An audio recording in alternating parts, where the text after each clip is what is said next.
আমি পরীক্ষার কেন্দ্র প্রথম থেকেই সকল থেকেই পরিদর্শন শুরু করেছি। দ্বিতীয় পরীক্ষার কেন্দ্র হিসেবে রেলওয়ে সরকারি উচ্চ বিদ্যালয় পরিদর্শন করলাম। এক্ষেত্রে আপনারা সকাল থেকেই দেখেছেন আর্মিও টহলে আছে এবং অনাকাঙ্ক্ষিত যেকোনো পরিস্থিতি এড়ানোর জন্য সকল বহিরাগতকে বের করে দেওয়া হয়েছে। একই সাথে আমাদের ম্যাজিস্ট্রিয়াল ডিউটি চলমান আছে।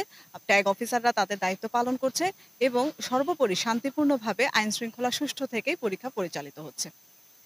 হচ্ছে আমাদের স্কুলের ভোকেশনালের একটি কেন্দ্র, মাদ্রাসার একটি কেন্দ্র, আর স্কুলের পরীক্ষার্থী যেটা এসএসসি পরীক্ষার কেন্দ্র হচ্ছে ৩টি।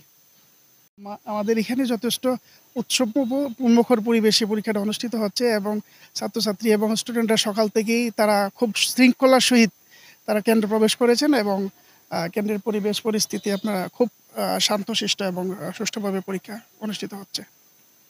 আমি আবু ইউসুফ নুরুল্লাহ, আখাউড়া রেলওয়ে কেন্দ্রের দায়িত্বপ্রাপ্ত কর্মকর্তা। উচ্চ বিদ্যালয় আখাউড়া কেন্দ্র ১ ৪০৬ এই কেন্দ্রে ৩২৫ জন বর্তমান পরীক্ষার্থী কোনো অনুপস্থিত নেই এবং শান্তি শৃঙ্খলা মোতাবেক পরীক্ষার সুষ্ঠু পরিবেশে পরিচালিত হচ্ছে। বাংলাদেশ সরকার কর্তৃক যে আইনের যে ব্যবস্থা নেওয়া হয়েছে খুব মানে সুন্দরভাবে সেইভাবে পরিচালিত হচ্ছে। আমি কামুল হাসান, কেন্দ্র সচিব আখাউড়া ১।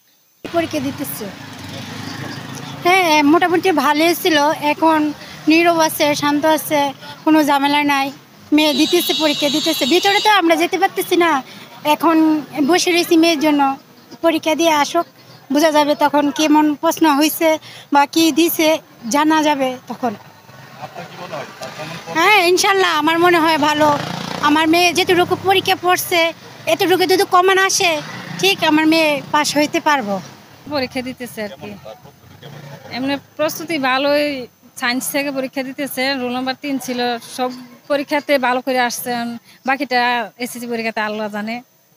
বাইরে অপেক্ষায় আছি, ভিতরে পরিবেশ সবকিছু ভালো, শান্তি সুষ্ঠুভাবে হচ্ছে আর কি।